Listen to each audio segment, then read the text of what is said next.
Suara saya bisa kedengaran? Sudah, Bro. Oke.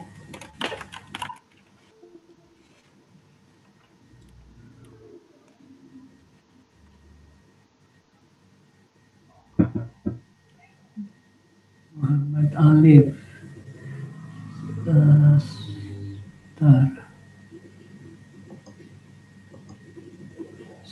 Sekretaris kelas itu siapa ya? Saya Prof. Alfian Nur. Alfian Nur. Ini sih, kamu terima itu ya temanmu ya yang mau masuk ya kalau masih ada. Baik Prof. Oke, saya akan lanjut ke presensi room. Oh my.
Oh, sudah tambah.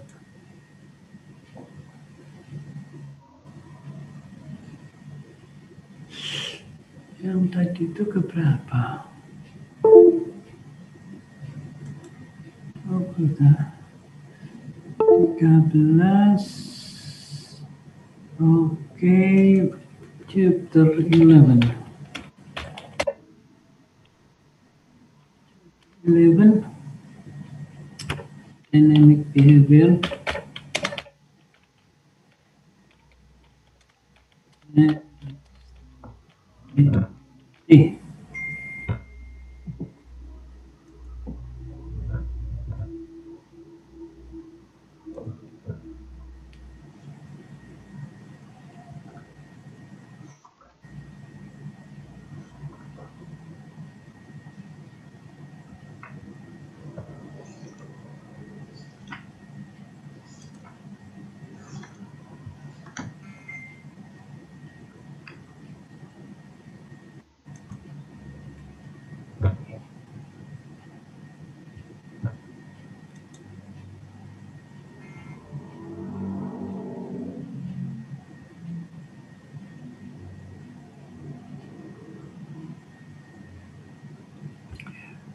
Oke, di presensi code Alif. Ya, Bro. The number is 547099. I repeat, 547099. Please write it down in the chat room. Sudah?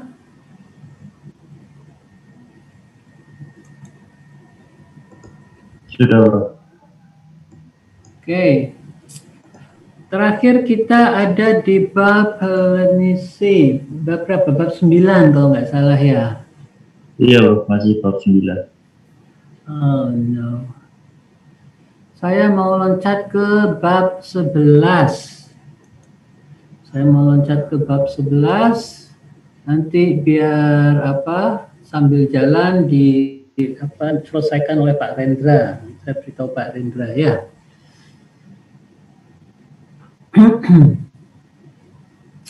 Saya mau teruskan ke bab 11.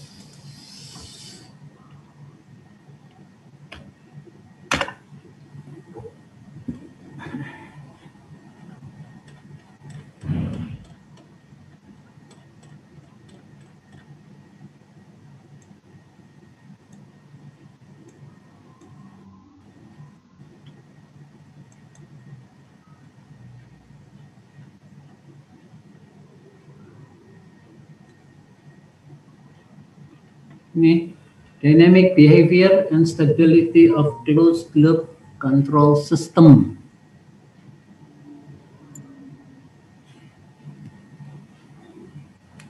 Jadi yang pertama kita akan melihat block diagram representation. Oke. Kemudian nanti lihat closed loop transfer function-nya, lihat closed loop response, dan lihat kestabilan dari closed loop control system tersebut, ya, apakah dia stabil? Permisi, Bro. Oh, yes. Share screen-nya belum kelihatan. Okay. Oh my goodness.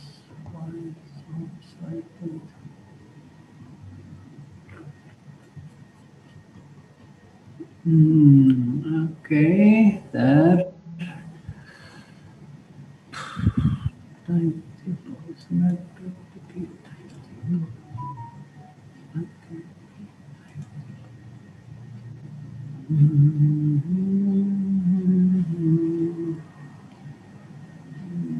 Let me see.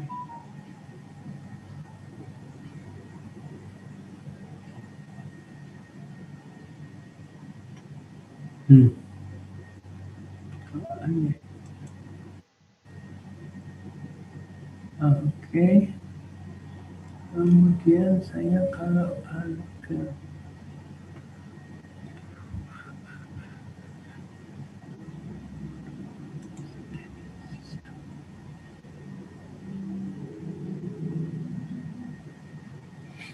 nggak keluar, sebentar ya.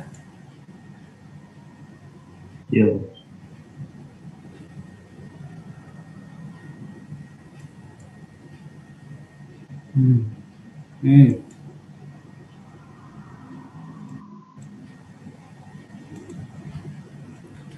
Oke, kelihatan sekarang? Sudah, Bro. Ya, bab 11 dari buku Seaborg. Ini edisi 4 saya kira. Jadi kita akan lihat dari bentuk fisiknya dulu, chemical process, kita lihat bentuk fisiknya seperti apa, dan seterusnya, dan seterusnya. Let's see.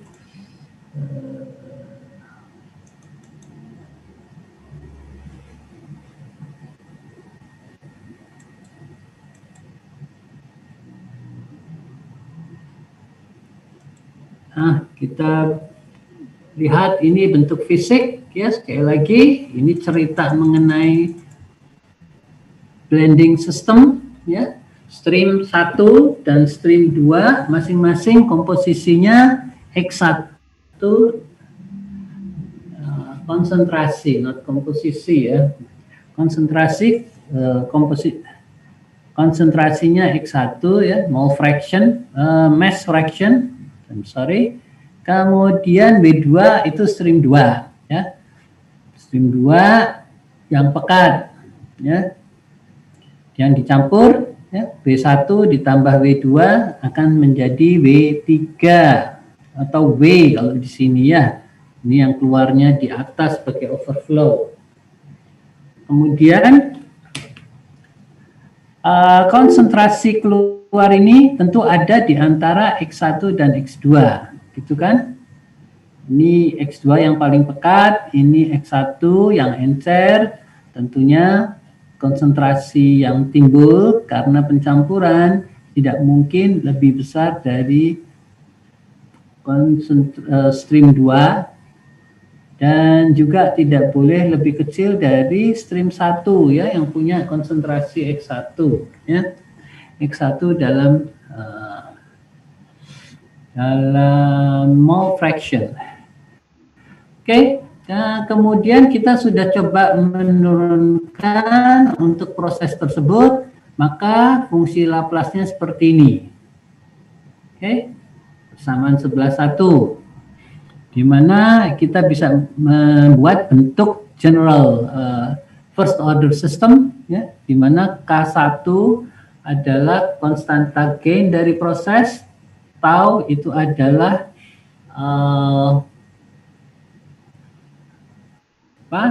time lag atau time constant of the process, ya, time constant of the process. Kemudian ini K1 itu proses gain untuk antara X1 aksen dengan X aksen, ya. Kita juga bisa punya fungsi transfer antara X aksen dengan W2 aksen, yaitu K2 dibagi tau S plus 1. Oke. Nah, kemudian general equation ini untuk first order system ini mempunyai parameter tau K1, K2 yang bentuknya seperti ini, ya. V kalikan rho dibagi dengan B. Kemudian K1 sama dengan W1 dibagi W, dan K2 1 dikurangi X dikurangi W, ya. Oke. Nah, kemudian kita sudah punya, lah ini kita bisa gambar sekarang blok diagram. Ini blok diagram terbuka antara X dengan X1, antara X dengan W2 yang kalau dijumlah bentuknya seperti ini. Oke. Ada pertanyaan sampai sini? Siapa yang belum jelas? Jadi karena lihat dari neraca massa itu merupakan first order system, maka kita bisa menggambarkannya sebagai berikut, ya. Untuk mempersulit cerita, Seaborg menggunakan first order system untuk sensor transmitter, ya, untuk analyzer, composition sensor transmitter atau analyzer, untuk mengetahui berapa sih besar konsentrasi dari X misalnya, ya, karena yang diukur itu adalah di X-nya. Oke. Setelah itu ini bentuknya open loop block diagramnya antara output dengan input. Inputnya katakanlah fraksi mesh yang masuk, dan output yang keluar adalah miliampere. Jadi masih bentuk senyawa ampere, arus listrik. Oke. Kemudian untuk kontrolernya dipakai PI controller. Oke. Kenapa PI? Ya nggak ada itu sebab, ya, pakai PI aja. Karena kalau PI itu kan bisa kembali ke set point, ya,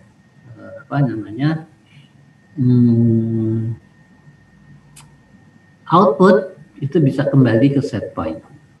Kalau saya pakai proportional controller, maka tidak kembali ke set point, itu kan ada offset, ya, ada offsetnya.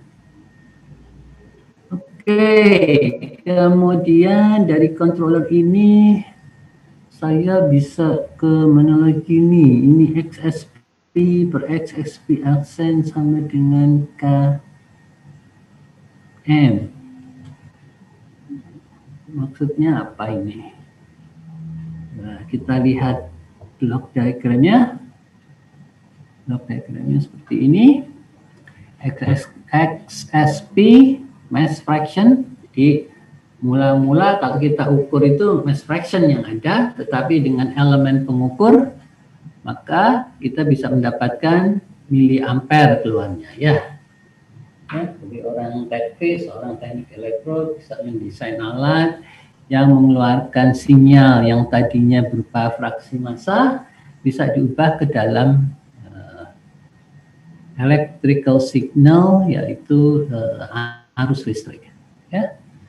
Kemudian ini di compare, ya, jadi set point di compare dengan measured variable, ya, measured variable, sehingga ketemu error.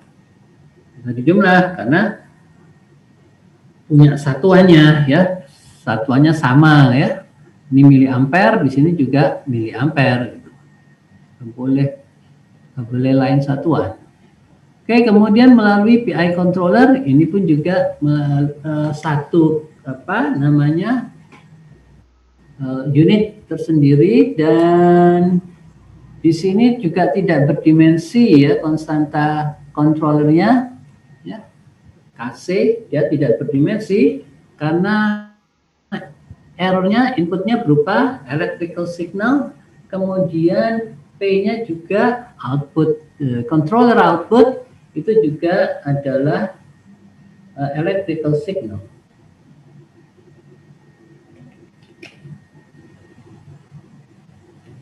Kalau kita akan mengubah electrical signal ke dalam pneumatic signal, maka kita harus menggunakan satu alat lagi yang namanya IP transducer, okay? Current to pressure, ya, menggunakan IP transducer.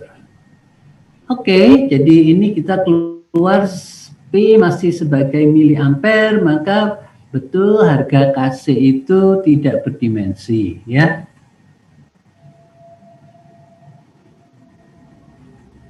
Ini teorinya, kemudian sudah ceritanya dapat. Nah, dari sini kemudian kita menuju control valve. Control valve-nya bisa juga mempunyai lag, ya, time lag di sana.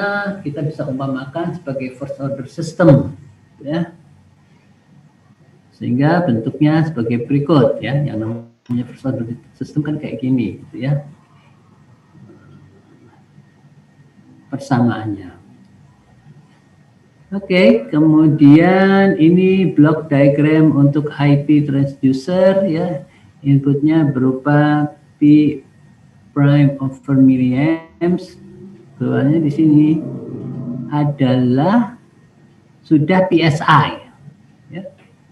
Berarti KIP ini kan punya dimensi, ya. KIP dimensinya apa? Kalau gitu, dimensinya PSI per milliamp, ya. Oke, kemudian untuk control valve juga gitu. Masuknya PSI, keluarnya tentu menjadi kilogram per menit. Oke, sehingga Kv ini konstanta gain dari valve bisa mempunyai unit, yaitu kilogram per menit divided by PSI. Itu, ya. Nah, ini gambar dari closed loop block diagram, ya, dari proses blending proses tadi yang dikendalikan dengan electrical controller, itu, ya. Kemudian masuk ke control valve itu menggunakan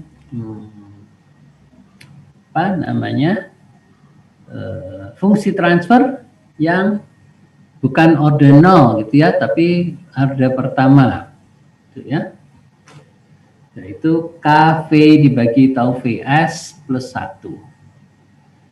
Kemudian keluar dari fungsi transfer ini K tau VS plus 1 adalah keluarnya dalam bentuk kilogram per menit, ya. Alirannya itu jadi ketahuan berapa besarnya. Oke. Kemudian masuk ke dalam prosesnya sendiri. Kemudian ini sinyal ini ditambah XA aksen ditambah dengan XD aksen ditambah dengan XU aksen, nanti ketemunya X prime E aksen. Oke. Sudah, kemudian ini yang sudah diukur kita kembalikan ke measurement detailnya, kemudian kita masukkan lagi output daripada di sini KM ini, kemudian menjadi apa namanya, masuk ini sudah berupa miliampere ya, jadi miliampere, miliampere, miliampere ya. Jadi betul si error itu mempunyai unit satuan miliampere. Oke. Nah, sampai sini siapa yang ada bertanya? Silakan.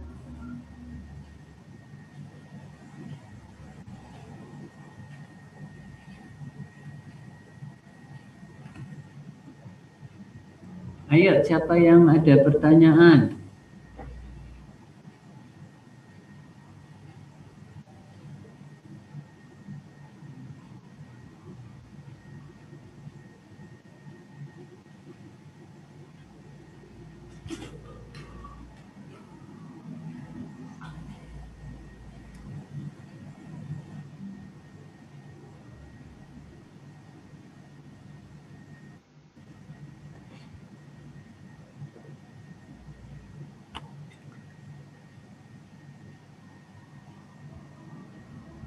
Nggak ada, saya skor sebentar 10 menit ya. Saudara-saudara, kita akan masuk lagi pukul 2 lebih 5 menit ya. Kalau dari jam saya, kalau 10 menit dari sekarang ya. Oke? Kedengaran? Baik, Prof. Baik, Prof. Oke, 10 menit ya. Silakan saudara baca dulu di bab 11 ini.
Baik, kita kembali ya.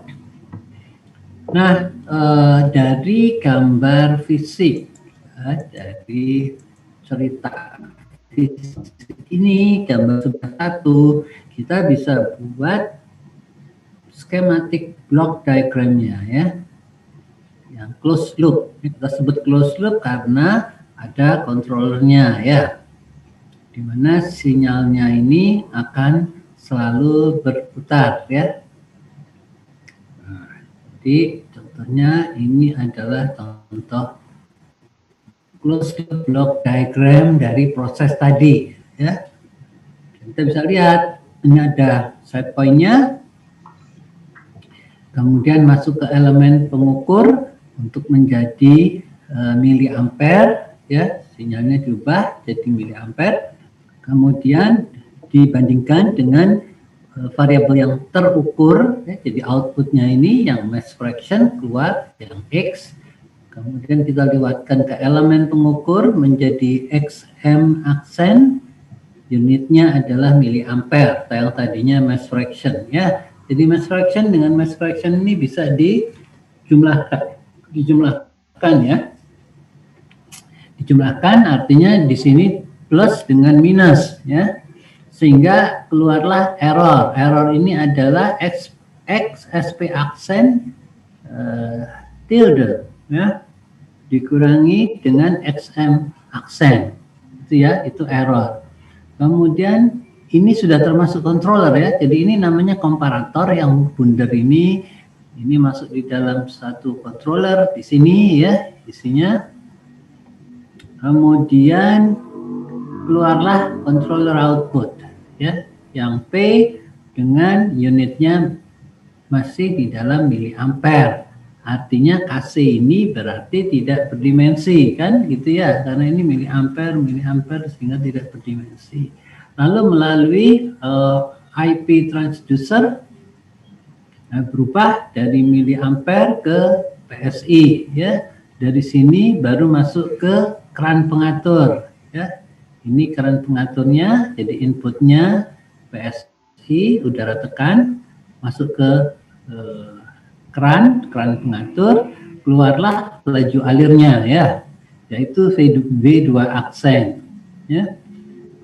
Nah, tentu saja KV ini mempunyai dimensi ya. Kalau di sini PSI, di sini kilogram per menit, maka satuannya menjadi kilogram per menit per PSI ya. Kemudian dari B2 ini masuk ke proses, keluarlah mass fraction. Kemudian mass fraction ini dengan XD ya, mass fraction yang diukur dari elemen pengukur di sini, keluarlah X ya. Berbeda dengan di sini, ini plus ya. Tidak, di sini kan soalnya feedback controller ya. Dikembalikan lagi. Kalau ini kan bukan dikembalikan ya. Ini justru dibandingkan. Ya. Antara gangguan dari disturbance X1 ini beban, disturbance beban atau gangguan beban, dan di sini adalah dari gangguan set point ya. Oke, keluar adalah X, dan ini X ini outputnya kita bisa kembalikan lagi ke controller gitu ya, untuk menjaga agar X ini selalu di angka yang kita harapkan ya. Nah, sekarang kita mau cari closed loop transfer function-nya. Gimana cari closed loop transfer function-nya? Gampang nah, supaya ini nggak ribet, maksud saya kita sederhanakan menjadi gambar seperti ini. My goodness.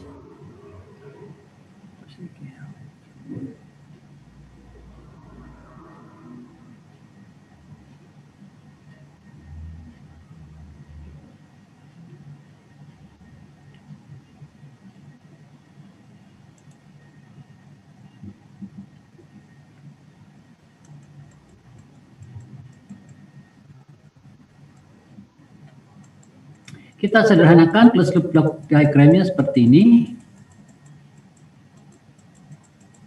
ya.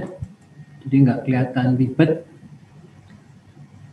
Nah, kita bisa cari satu-satu hubungan antara Y dengan D, Y dengan YSP, gitu ya. Ikuti saja di seaboard ini, ya. Di mana hasil akhirnya hubungannya antara Y dengan YSP menjadi semua perkalian dari fungsi transfer antara Y sampai YSP, yaitu KM, GC, GP, GV, GP dibagi dengan 1 ditambah semua fungsi transfer yang ada di lingkaran. 1 ditambah GC, GV, GP, GM. Ya, itu hasil akhirnya keluarnya seperti itu. Sedangkan hubungan antara Y dengan D itu adalah menjadi fungsi transfer antara Y dan D, yaitu GD dibagi dengan 1 ditambah semua fungsi transfer yang ada di dalam loop, ya.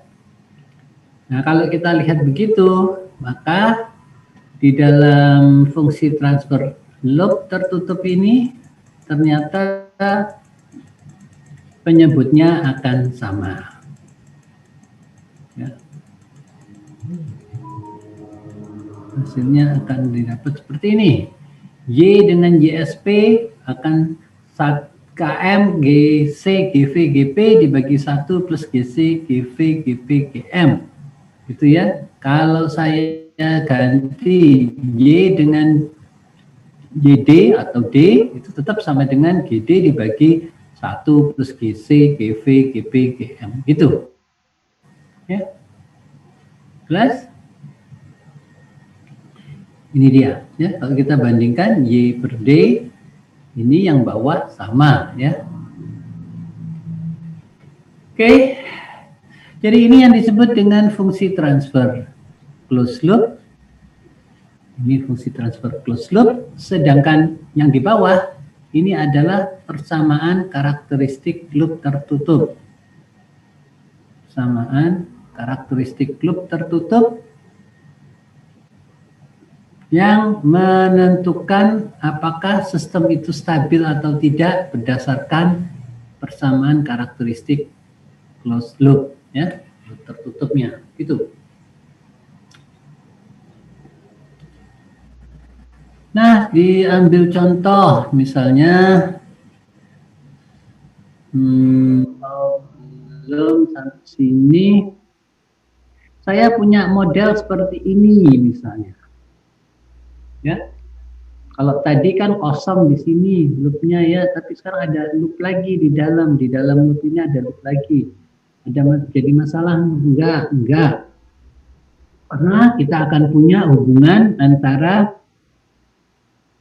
output yang di sini yang masuk ke dalam komparator, ini namanya komparator.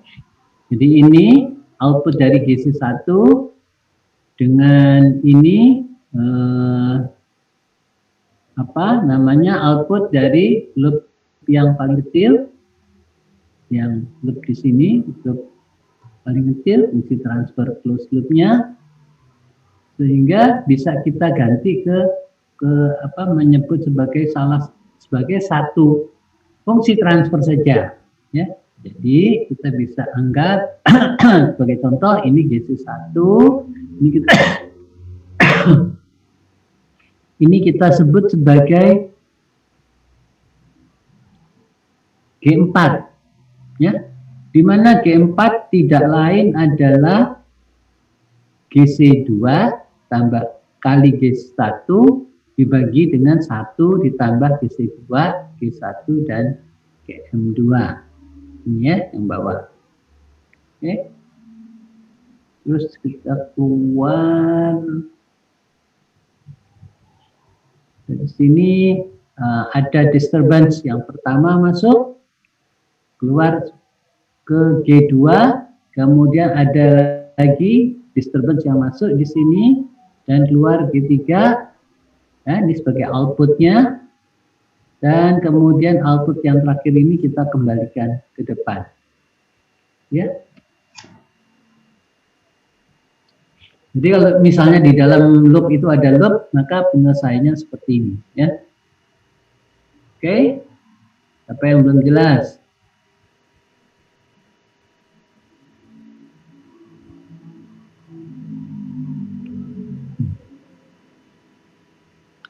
Kemudian kita mau lihat bagaimana respons dari blending system ini, ya. Kalau sudah dikendalikan, kita kasih gangguan, ya. Misalnya keran ini kita buka lebar-lebar, apa yang terjadi, gitu kan?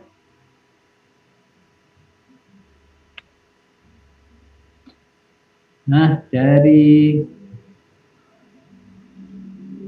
sini kita bisa dapatkan, ini tahu-tahu sudah ada offsetnya. Hubungannya dulu, ya.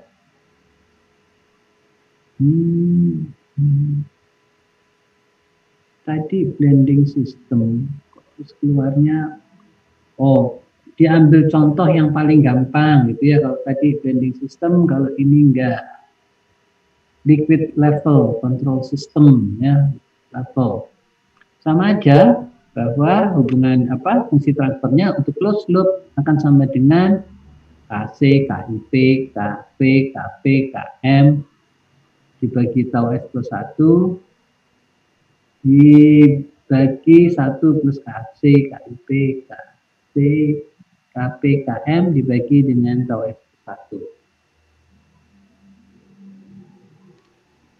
Nah, kemudian kalau sudah, maka jika kita lakukan perubahan, maka H tadi sebagai fungsi T akan sama dengan ini.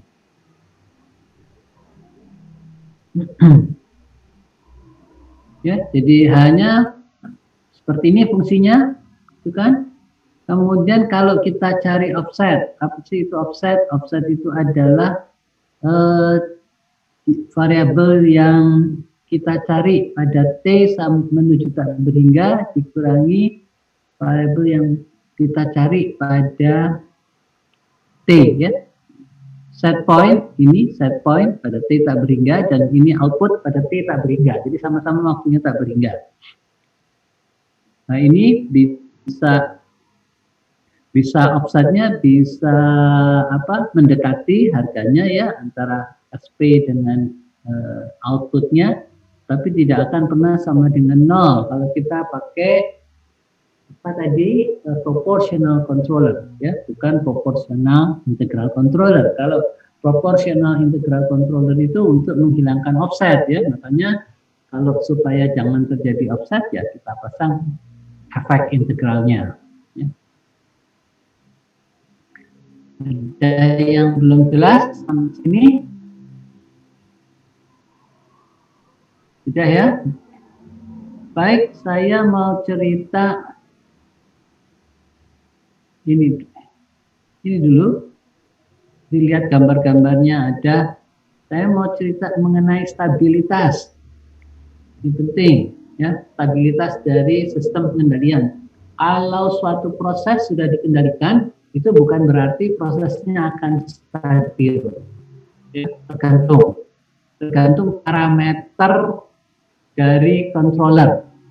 Ya, kalau parameternya itu terlampau besar dari yang seharusnya, maka bisa saja terjadi ketidakstabilan. Ya, jadi meskipun pasang controller, bisa terjadi ketidakstabilan gitu.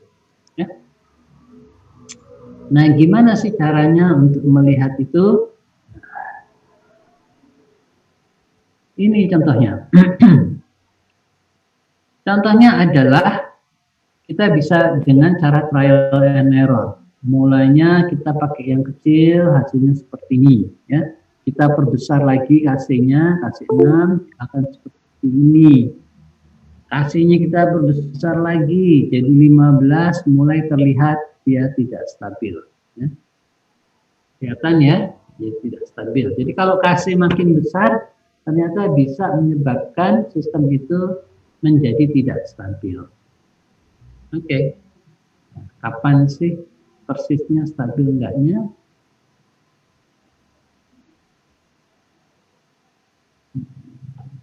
Mana ini ya? Semua harus melalui persamaan karakteristik loop tertutup. Tadi saya katakan bahwa kestabilan bisa dicari dari situ ya. Nah, persamaan 1 plus GOL ini, yaitu perkalian dari semua fungsi transfer yang ada di dalam loop, itu bisa memberikan akar-akar dari persamaan karakteristik loop tertutupnya. Ya. Nah, sekarang apa sih gunanya akar? Akar itu ya tentu saja menjadi akar S ya. Kita bisa mencari akar-akar dari persamaan polinomial dari S. Polinomialnya bisa S kuadrat, S pangkat 3, S pangkat 4, S pangkat 5 gitu ya. Nah, di mana letak akar tadi? Itu bisa kalau kita buat bidang S-nya, bidang S itu terdiri dari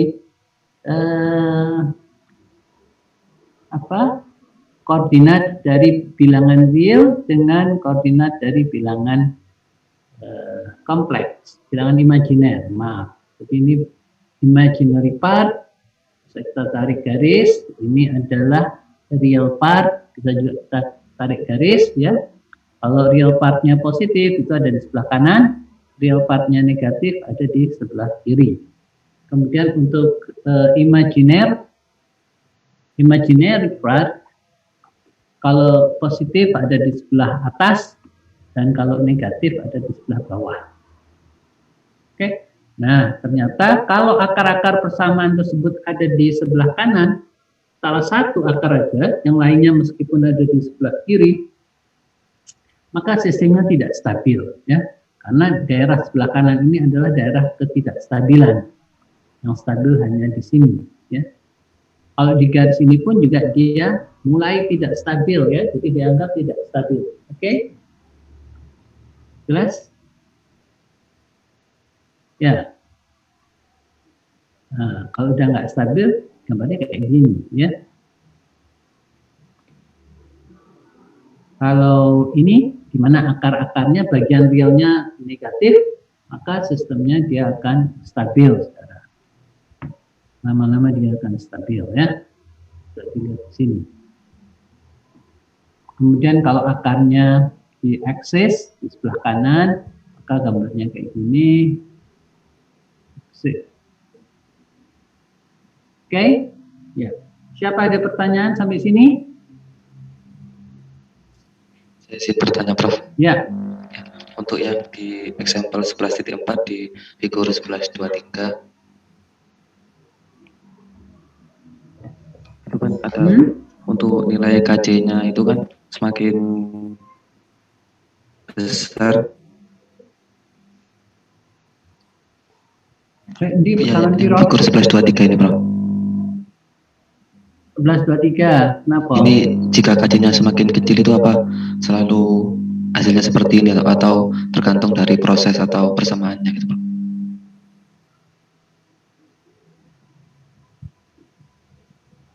Kalau KC-nya kecil, maka sistemnya biasanya stabil.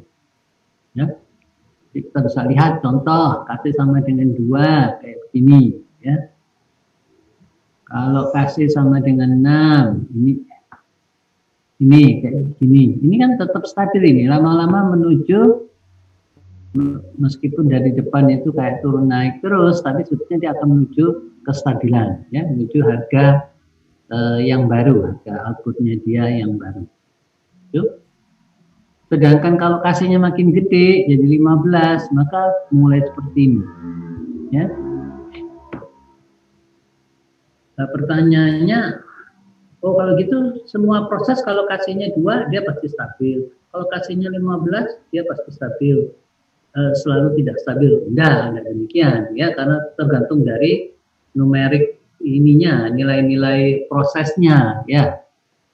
Ya. Itu pertanyaan jawabannya. Baik, Prof. Terima kasih.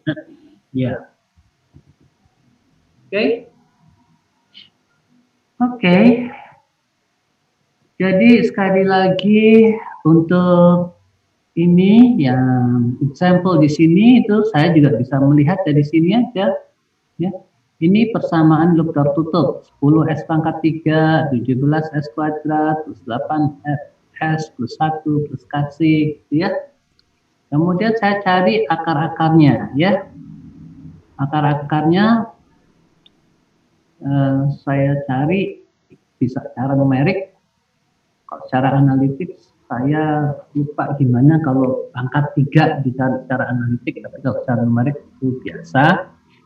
Kita bisa nyari, lalu kita lihat akar-akarnya ada di sebelah mana. Kalau di sebelah kanan sumbu imajiner, maka dia menjadi tidak stabil. Tapi kalau ada di sebelah kiri sumbu imajiner, dia stabil. Ya, sebelah kanan, sebelah kiri itu dari bagian realnya ya, bukan bagian imajiner. Kalau imajiner itu kan atas bawah. Tadi kita lihat gambar. Tapi kalau real itu ke kiri kanan ya. Oke. Nah, ini kan kiri kanan ini, ya. Kalau ke kanan ini daerah nggak stabil, kalau ke kiri itu daerah stabil. Oke. Well, kemudian selanjutnya, jadi saya kalau mau lihat stabilitas itu, Pak, saya kalau mau lihat stabilitas itu saya harus cari akar-akar dari persamaan karakteristik loop tertutup. Iya, betul. Pertanyaannya sekarang, Pak, kalau polinomial saya pangkat 100, gimana cari akar-akarnya? Apa nggak kelamaan? Begitu, ya.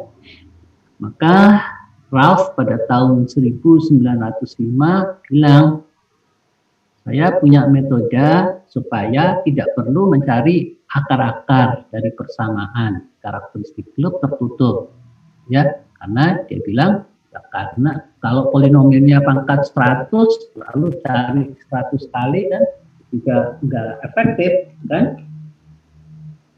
Lalu apa yang dilakukan? Yaitu menggunakan test Ralph ya. Juga Ralph stability. Gimana Ralph stability? Ralph stability itu bukannya di sini ceritanya. Let me see, now stability. Ini cerita stability criterion.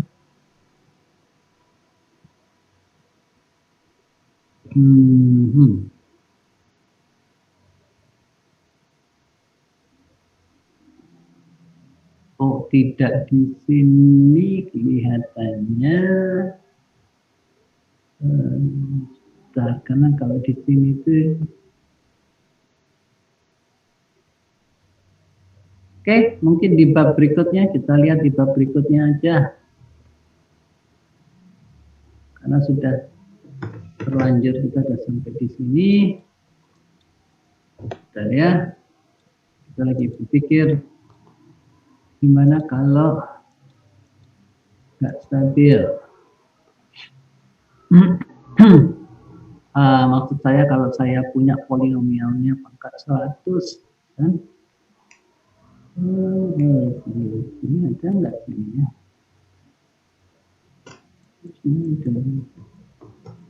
Dengan menggunakan Ralph array. Oh, I see.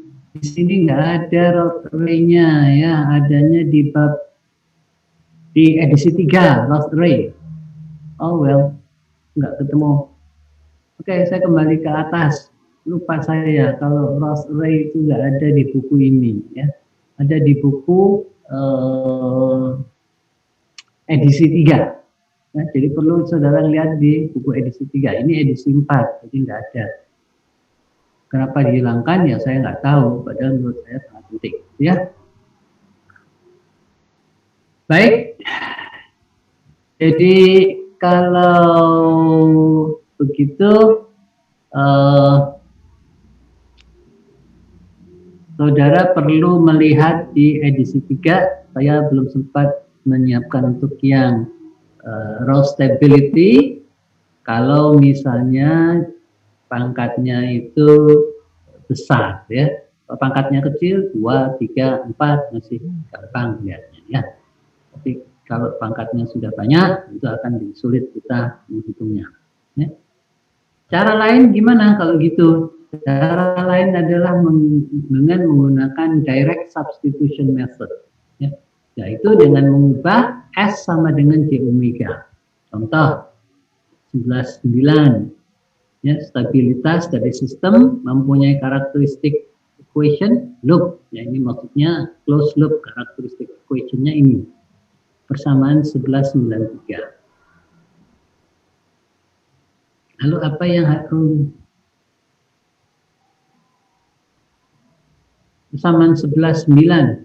Ya, kalau kita lihat ini polinomialnya, kemudian ternyata ada satu koefisien, ya, pada polinomial S-nya itu sama dengan 0. Ya, contoh, S pangkat 3, 5S pangkat 3, 3X kuadrat plus 1 sama dengan 0. Berarti koefisien di sini adalah 0 ya untuk S pangkat 1. Ya. S pangkat 1 ini koefisiennya 0. Sehingga sistemnya menjadi tidak stabil. Kata Rawls itu bilang, kalau koefisiennya itu ada yang 0 saja pada polinomial closed loop tertutup, persamaan polinomial closed loop tertutup, maka sistemnya tidak stabil. Jadi nggak perlu lagi cari akar-akar ya. Buat apa cari akar-akar, kata Rawls? Karena saya bisa membuktikan kalau ada angka 0 atau angka negatif pada koefisien di polinomial, maka sistemnya tidak stabil. Berhenti, sudah ya. Tapi gimana kalau misalnya semua ada koefisiennya, semua positif. Ini dia 10S pangkat 3, 17S kuadrat, 8S, 1 plus KC sama dengan 0. Ya. Oke, ini kita bisa menggunakan direct substitution dengan catatan bahwa 1 ditambah KC itu harus positif. Ya.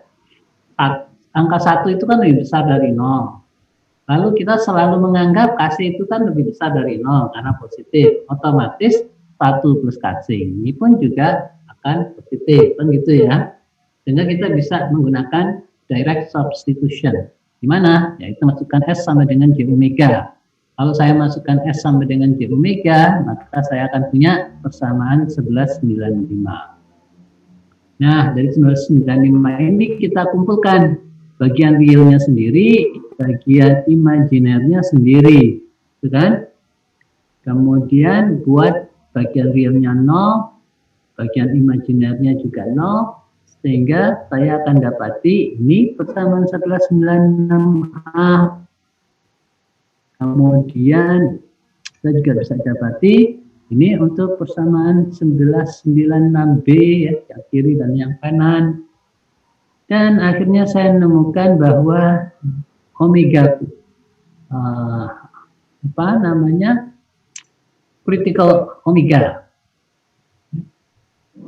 critical frequency omega kuadrat sama dengan 0,8, jadi saya bisa tahu omeganya 0,894 ya, bisa positif, bisa negatif. Jadi biasanya frekuensi itu positif ya, bukan negatif. Persis seperti harga controller ya. Kemudian kita masukkan omeganya ini ke persamaan yang ini ya. Yang ini kita akan dapati bahwa KST-nya akan sama dengan 12,6 ya. Jadi artinya pada harga 12,6 maka sistemnya mulai tidak stabil. Itu jelas?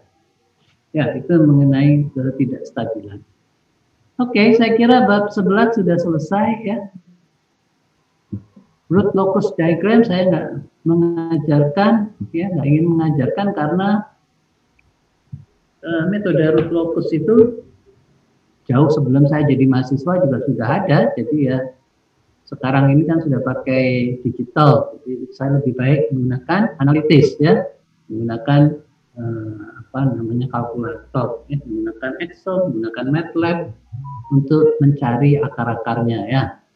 Tidak perlu menggunakan root locus lagi, ya. Root locus itu berdasarkan gambar. Oke, ada pertanyaan sampai sini? Siapa yang belum jelas? Berarti bab 11 ini selesai. Izin bertanya, Prof. Ya. Mengenai gain transducer yang IP itu apakah sama dengan sensor transmitter ya, Prof? Karena pada bab 9 itu KM itu dicari dari output range per span, apakah sama seperti itu konsepnya, Prof? Kalau yang IP itu kan ada sendiri lain tempatnya. Coba kamu lihat di closed loop block diagram. Gambarnya, skematiknya. IP transducer letaknya adalah setelah dari controller, ya kan? Gambarnya. Betul? Iya, Prof. Nah, IP transducer itu letaknya di sini antara controller dengan control tile. Ya, sedangkan sensor letaknya di sini. Sensor letaknya di sini. Jadi sensor itu gunanya untuk mengukur variabel. Outputnya tergantung outputnya variabelnya apa, temperatur. Nah, kebetulan ini adalah mass fraction, ya. Dia variabel yang mau diukur itu mass fraction, kita ubah ke dalam bentuk current, dalam bentuk current atau listrik, sehingga dapatnya yang measurement itu KM, ya. Sedangkan kalau untuk yang transducer itu KIP, tempatnya kan juga lain, ya. Jelas? Ya, transducer dengan ini lain, ya. Oke? Apa yang belum jelas? Saudara masih bingung? Sudah jelas atau masih bingung? Yang saya bingungkan itu kan dia itu sama-sama mengalihkan dari, mungkin kalau dari contoh yang di bab 9 itu dari suhu ke arus ya, Bro. Nah ini kan dari arus ke tekanan gitu. Ini letak KIP-nya di sini. Ya, bisa dilihat gambar sebelah satu ini loh. Iya, Bro. Ya, KIP-nya kan di sini. Dia ngubah dari electrical ke pneumatic. Ya. Dari miliampere ke PSI itu di sini. Nah, kalau sensor letaknya di sini. Ini jadi satu dengan analyzer transmitter. Ya. Jadi sensor dalam hal ini komposisi diubah menjadi fraksi. Itu.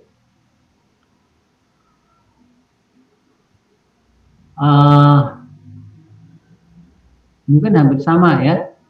Ini kebetulan ini X mass fraction, tapi ini XM bisa dalam bentuk jenenge miliampere kan gitu ya. Jadi ini mass fractionnya di sini, kemudian miliampernya di sini yang masuk ke dalam controller, ya. Karena kan controller nggak bisa menerima mass fraction, gimana dia menerima sinyal mass fraction atau mole fraction? Yang dia bisa terima kan sinyalnya listrik, sinyalnya udara tekan, gitu kan? Oke, jelas? Jelas, Bro. Ya, jadi tempatnya beda, sama. Baik, ada lagi? Saya sih bertanya, Bro. Ya. Untuk yang di example tadi 11.10 itu ada kesimpulan gaji kurang dari 12,6 untuk stabilitas itu, saya masih kurang paham Prof, kenapa dipakai nilai kurang dari.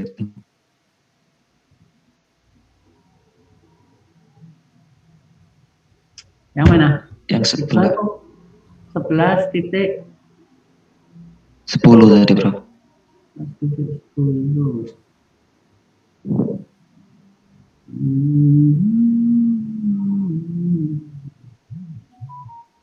Oke, 11.10 ya. Yang di bawah sendiri ada kesimpulan bahwa untuk gajinya kurang dari 12,6 itu Prof. Ya. Oke, kalau saya masukkan kasih sama dengan 12,6, apa yang terjadi? Maka daerah sini akan jadi 0. Ya, daerah sini kan jadi 0. Coba saya masukkan 12,6, ini jadi 13,6. Sekarang kalau 17 dikali 0,894 misalnya, ini kan juga akan jadi 13,6. Ya, itu enggak? Coba kalkulatormu, bener enggak?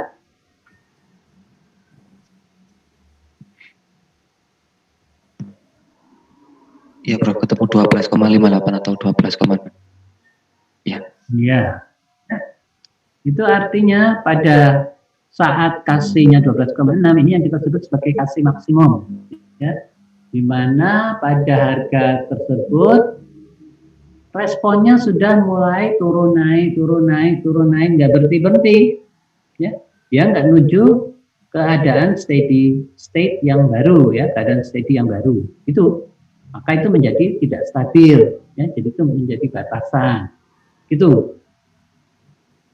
Oke, baik, Prof. Ya. Terima kasih Prof. Ya, artinya kalau kita mau masang KC, maka KC-nya harus jauh lebih kecil dari 12,6. Ya, sebab kalau dekat dengan 12,6, maka dia mulai akan menunjukkan respons yang mulai turun naik, itu kan? Tapi ketidakstabilan. Oke? Nah, pertanyaannya sekarang, kalau saya sudah tahu bahwa KC itu 12,6 misalnya, lalu berapa yang baik saya harus pasang KC? Ini Pak Gus, stop share. Saudara Ahmad Habib, Ya Prof. berapa saya harus pasang KC supaya sistemnya responnya bagus? Bagus itu artinya turunnya sedikit. Di bawah dari 12,6 Prof. Berapa? 12,57, 12,56, 12,5? Ya sekitar 12,5, 12,4 gitu Prof. Ahmad Habib senangnya 12,5 ya. Ya. Mendekati 12,6. Ya, saya tanya, Liv, kamu berapa Liv? Berapa harus dipasang menurut kamu?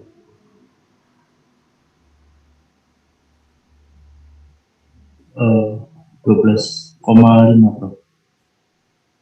12,5. Oke, berikutnya Arya, kamu masang berapa? Kalau kamu punya proses, kamu tahu, jadi sudah dicek, kasih maksimumnya 12,6. Ya, teman-temanmu ambil 12,5. Kamu ngambil berapa?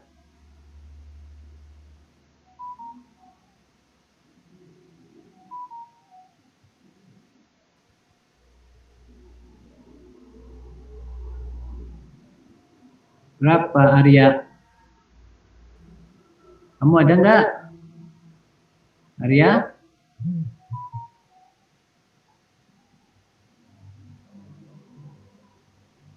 Oh nggak ada.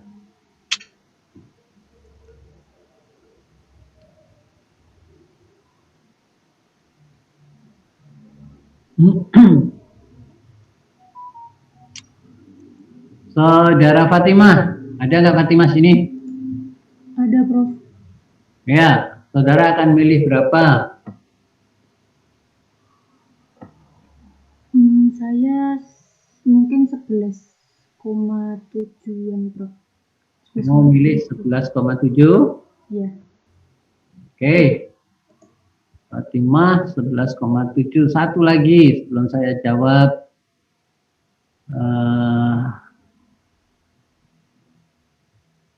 Dirotsa Sukma. Mana orangnya mana ini? Saya pengen tahu. Dirotsa Sukma.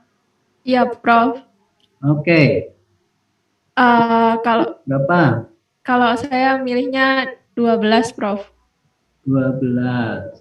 Oke.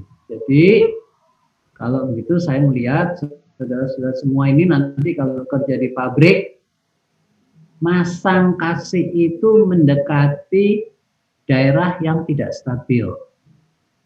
Kan? Kalau 12,6 itu nggak stabil, jadi saudara masangnya ya dekat-dekat daerah yang nggak stabil, kan gitu. Ya. Kalau saya pasang di daerah yang stabil, kira-kira aman nggak prosesnya? Ya, kalau nggak stabil itu katakanlah reaktornya meledak, itu kan bisa meledak, ya. Jadi kalau saya pasang misalnya 3 atau misalnya 6 itu, kira-kira bagus mana dengan yang kalau dipasang 12 atau 12,5? Menurut hemat saudara? Aman yang 6, Bro. Akan milih yang 6, ya. Kenapa demikian? Karena jauh dari ketidakstabilan, ya. Proses itu kalau di real industri kimia gampang sekali dia itu bergeser, ya, sering kali gampang untuk bergeser-geser. Makanya kita masangnya juga harus hati-hati, jangan terlampau dekat dengan daerah ketidakstabilan, ya. Nah, kalau saudara baca di buku Seaborg, di situ ada cara penyetelan alat pengendali, ya, tuning daripada parameter alat pengendali, ya. Jadi di situ ada KC, berapa KC harus dipasang, berapa tau I harus dipasang, berapa tau D harus dipasang, ya. Di situ ada metode yang namanya disebut metode Ziegler-Nichols, ya. Kalau saudara lihat metode Ziegler-Nichols, maka KC menurut Ziegler-Nichols yang aman itu adalah setengah dari KC maksimum, ya. Jadi kalau KC maksimumnya 12, jadi menurut rekomendasi Ziegler-Nichols masangnya harus 6, ya, bukan 12, bukan 11, itu, ya. Kemudian kalau mau masang waktu integral, waktu derivatif, di situ juga sudah ada, ya, berdasarkan ultimate frequency, ya, berdasarkan harga omega ultimate yang sudah saudara dapat dari direct substitution tadi, kan hitungannya ada tuh yang omega sama dengan 0,894 kalau nggak salah, ya kan? Nah, dari situ kita bisa menghitung berapa besarnya waktu integral dan berapa besarnya waktu derivatif. Itu, ya. Jadi itu yang harus dipegang. Oke. Baik, saya kira sudah cukup untuk kuliah pada hari ini bab 11. Jangan lupa Alif, berita acaranya, ya. Ya, baik, Bro. Oke, saya tidak berikan assignment. Coba saudara baca lagi buku bab 11-nya, ya. Coba saudara cari, maybe the assignment is just like this. Kamu lihat buku Seaborg edisi 3 yang menjelaskan menggunakan Ralph array, ya, untuk stabilitas, ya. Ralph array untuk stabilitas. Kenapa begitu? Karena kalau kita punya polinomial, ya, persamaan closed loop tertutup, polinomial, kemudian koefisiennya sudah positif semua, itu bukan berarti sistemnya pasti stabil, ya. Jadi sebetulnya sistemnya itu belum tentu stabil kalau koefisiennya positif semua. Tapi kalau ada salah satu koefisiennya yang 0 atau negatif, itu pasti tidak stabil, ya, prosesnya nggak stabil. Jadi nggak perlu dilakukan tes. Tetapi kalau positif semua, masih harus dilakukan tes. Itu namanya tes dari rough stability yang menggunakan array. Ya. Jadi tolong dilihat di bab 13, edisi 3, bagaimana cara menyusun Rouse array-nya. Ya. Minggu depan saya dijelaskan bagaimana menyusun Rouse array-nya untuk menentukan kestabilan dari suatu proses, ya. Berapa harga taksi yang harus dipasang dan sebagainya. Oke? Saya kira itu. Oke, terima kasih atas perhatian saudara. Selamat sore. Selamat Sore, Prof. Terima kasih. Sore, terima kasih Prof. Yuk. Terima kasih.